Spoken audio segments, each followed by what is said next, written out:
ये बात शायद 2002 के आसपास की होगी। उस समय मैं मंत्री था और दक्षिण भारत के दौरे पर गया हुआ था। तब विकोटा करके आंध्र में एक स्थान है जहाँ नई बडेर बन रही थी। बेंगलोर से वहाँ कार में गए। जो शोभा यात्रा थी वो वहाँ के तत्कालीन अध्यक्ष लाबूराम जी, जिनका घर विकोटा के इस कोने पर था और बडेर उस कोने पर। विकोटा करीब करीब पूरा सड़क पर ही बसा हुआ है, मुस्लिम बस्ती ज़्यादा है। शोभा यात्रा उनके घर से शुरू हुई। करीब करीब 50 से 60 महिलाएं कलश लिए हुए उस शोभा यात्रा में शामिल हुई। 1 किलोमीटर शोभा यात्रा चली होगी और एक माता ने का सिर हिलना शुरू हुआ। उसको देख के दूसरी, तीसरी और 10-15 मिनट में ये स्थिति हो गई कि करीब करीब सभी के माथे जोर जोर से हिलने शुरू हुए। कोई महिला इधर भाग रही है, कोई महिला उधर भाग रही है और कोई इसको पकड़ रहा है। मैं भी कार में था, बग्गी में। लोगों के लिए एक तमाशा हो गया। मेरे को तो कोई देखे नहीं और महिलाओं को ही इधर उधर सब भीड़ इकट्ठी हो गई दोनों तरफ सड़क के, और इनका एक तमाशा देखने को मिला।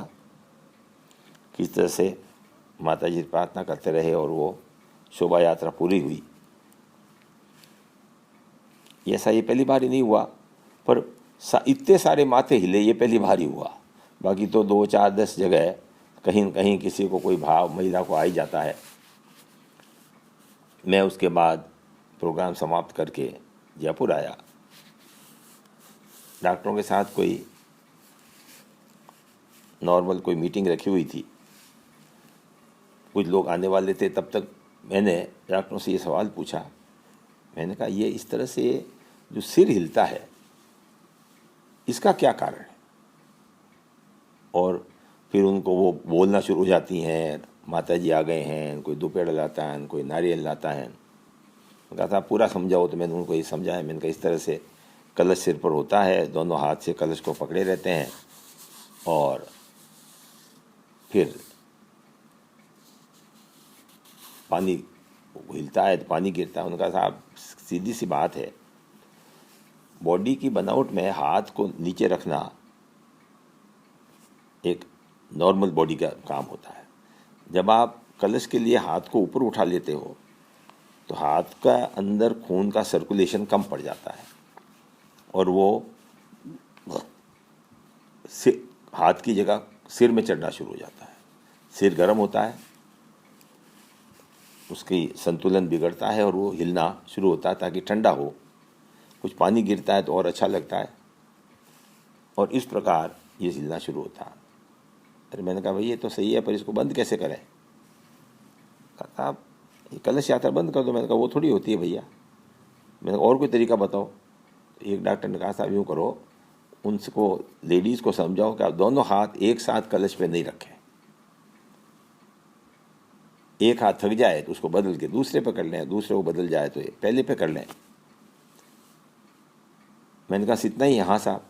इसके बाद जहाँ जहाँ शोभा यात्रा हुई और किसी माता बहन ने माथा हिलाना शुरू किया तो मैं देख पाता था कि वो दोनों हाथ ऊपर हैं। अपने पास खड़े किसी व्यक्ति को कहता, किसी बुजुर्ग महिला को कहो कि वो जाके उनको समझाए कि एक हाथ नीचे कर लो। बड़ी मुश्किल से वो महिला मानती और हाथ नीचे हो जाती।